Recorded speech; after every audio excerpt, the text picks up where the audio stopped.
Hey, this is JC. Welcome to Urban Knife Guy, where we explore the urban lifestyle and jungle survival.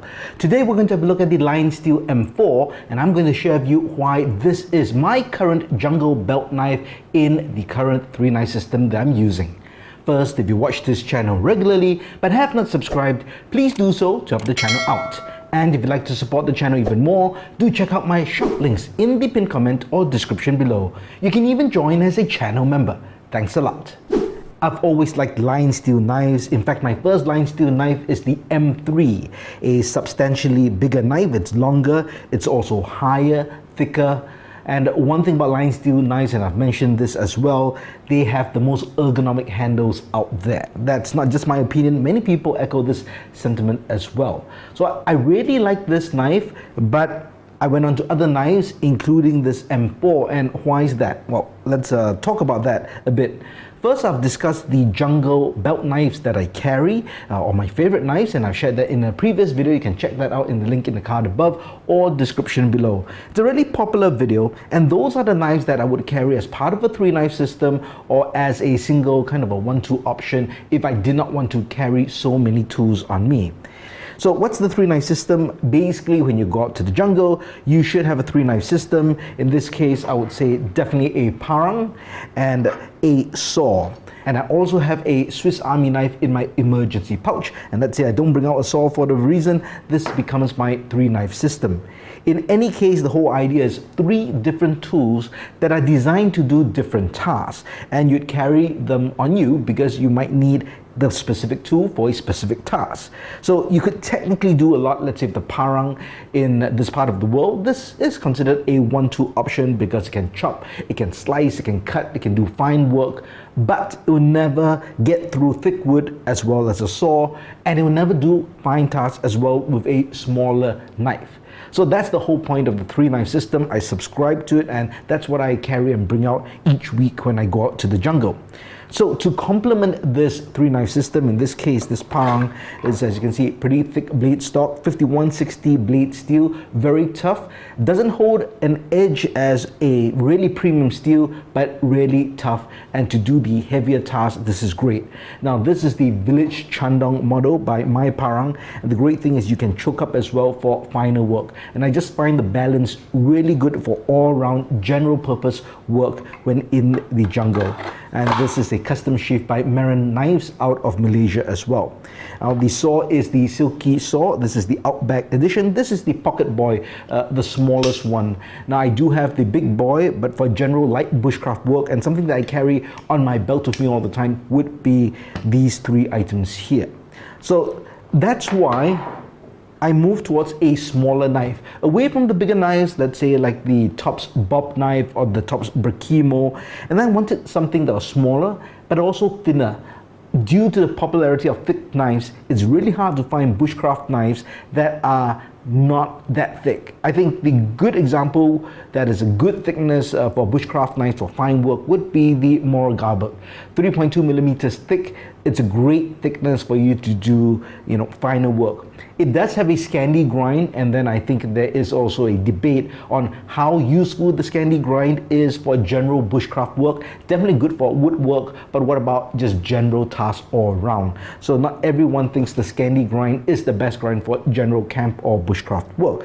And I've been carrying Scandi grinds for the past year, and I would admit, coming back to a full grind, which is this knife over here, I actually find it just more enjoyable to use, and I find it easier to use than the Scandi ground knives.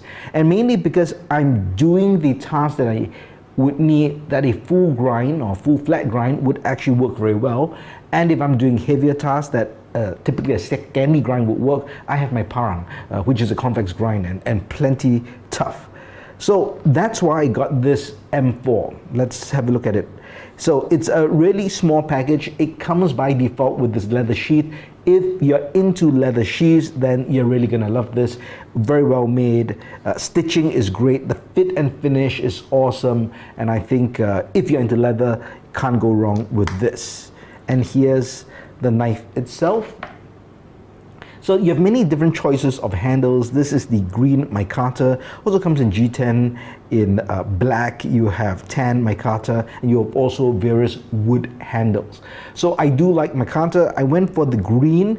It was actually a polished green, and I took some sandpaper, sanded it down, and then applied 2 layers of linseed oil over a period of a week.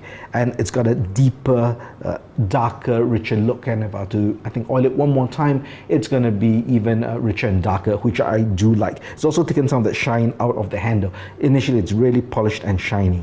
It is a full tang knife. There is a bit of a pommel over here. Full flat grind, as I mentioned. Now, in terms of thickness, 4 millimeters, which is actually, I think, good, because with the full flat grind, when it goes down, thickness behind the edge is just very keen, so makes certain tasks, fine tasks, very easy to do. So I think this is great, complements that thicker parang once again. So no point getting a smaller belt knife, which is 5-6 millimeters, which is as thick as the parang. And again, I think just due to popular demand, bushcraft knives have gotten that thick. And if you talk about Scandi grinds, a lot of people feel that Scandi grind shouldn't be more than 3 or 3.5 millimeters anyway. So a 5 millimeter Scandi grind is not as effective, or really renders that particular grind ineffective or not as effective.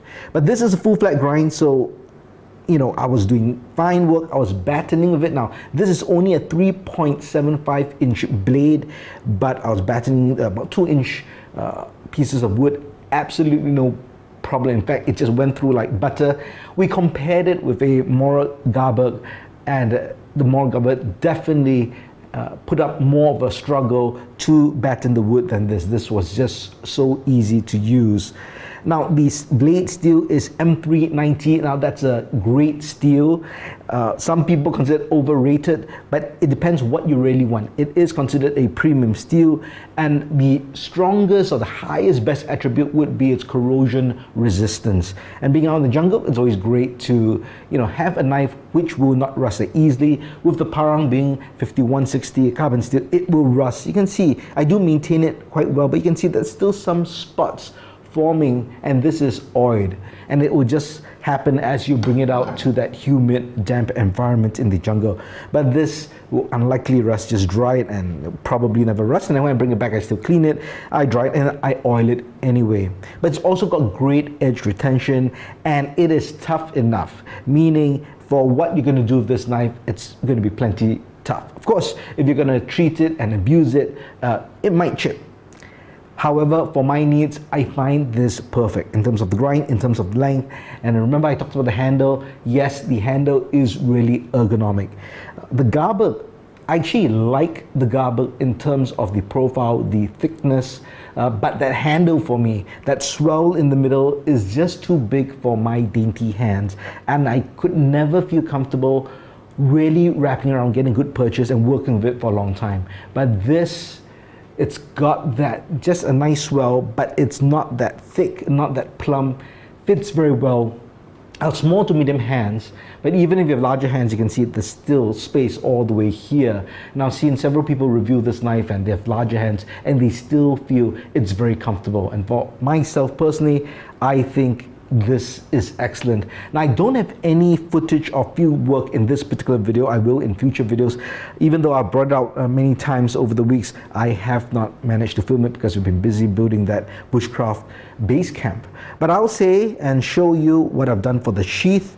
Now, while I do like the leather sheath and think it's nice, I'm a Kydex guy, so I got my guy in Kuala Lumpur, Malaysia, Marin Knives, to make me the sheath. And I basically drew out the design in terms of how that ferro rod holder should look like. As you can see, there are similarities between my parang sheath and this new sheath, and it's completely deliberate. From the materials, both Kydex, but this is a Raptor finish for the black and a carbon fiber finish for that OD green elements.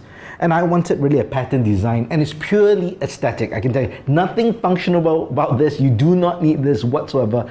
But I just wanted something that was unique to me. And then this was designed and made to match this. And you can see, it just works well together. So if you think about my 3-knife system of how that all goes together, we've got, let's say, these 3 items all together, and that pretty nice package to bring out.